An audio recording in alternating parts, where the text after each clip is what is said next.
Bonjour et bienvenue dans ce court vidéo sur le CSS. Où on va parler de padding. Dans notre vidéo précédente, on a parlé de box model où on a introduit les notions de padding, de border et puis de margin. Là, on va parler de padding un petit peu en détail très rapidement.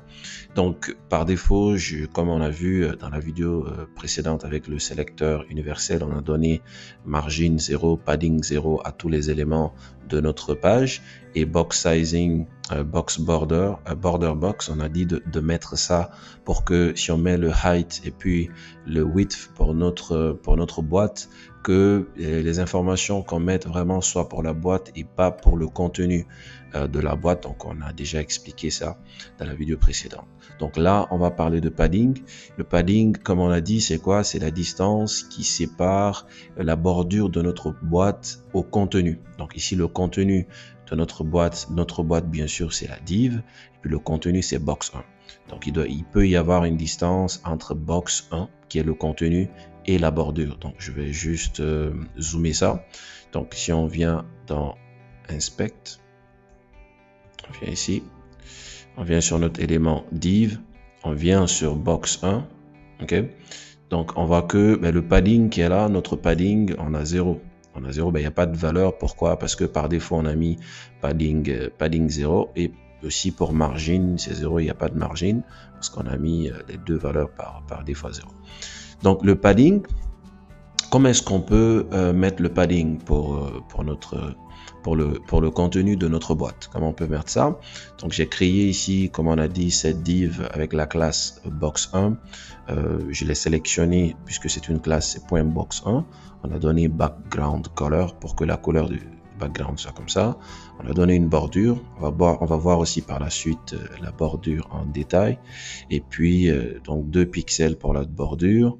Solide pour que ce soit une ligne continue et puis la couleur bleu-violet. Maintenant pour le padding, comment on fait? Donc il faut juste venir là, on met padding, d'accord? Et puis on met par exemple 10 pixels. Donc si je mets 10 pixels, si je mets une seule valeur à padding 10 pixels, ça veut dire quoi? Ça veut dire que tous les côtés, à l'intérieur de notre boîte, on doit avoir un padding de 10 pixels. Donc pour le top, c'est 10 pixels, pour le right, c'est 10 pixels, en bas, ça doit être 10 pixels. Et puis pour le left aussi, c'est 10 pixels. Donc juste pour voir ça, toujours on vient dans notre inspecter. Je vais agrandir ça. On vient dans notre body.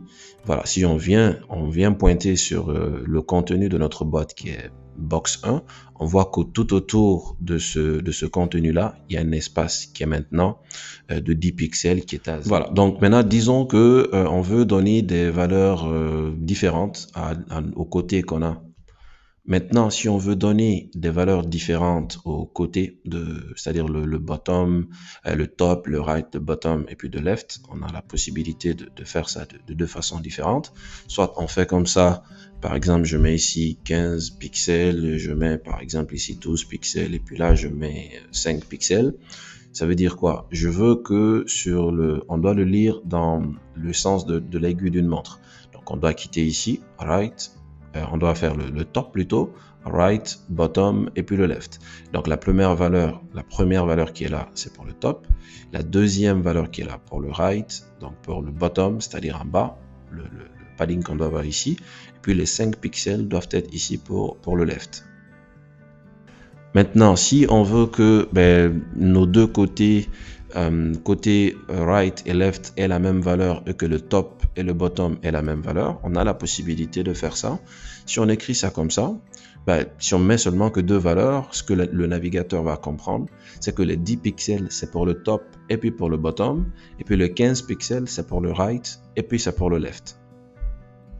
Maintenant, on peut se retrouver aussi dans ce cas de figure-là. Si on a trois valeurs, ça veut dire quoi? Si on a trois valeurs, ça veut dire que les 10 pixels, c'est pour le top, les 15 pixels, c'est pour le right et puis pour le left, pour le côté droit puis pour le côté gauche, et les 20 pixels, c'est pour le bottom. Donc, si vous voyez le bottom, il a plus de pixels que le top. C'est le double. Donc, on a 20 ici et puis on a 10. Et le 15 pixels, c'est sur le côté droite et puis sur le côté gauche. Maintenant, si on veut donner le padding à un seul côté, par exemple dans notre boîte, on a la possibilité de le faire avec soit du padding. Donc là, on nous les propose. On a le padding left si on veut donner seulement la valeur sur le côté gauche, padding top, padding bottom et puis le right. Disons que moi, je vais donner une valeur au padding top tout simplement. Donc je peux mettre un 10 pixels et le seul côté où on aura le padding, ça sera le top.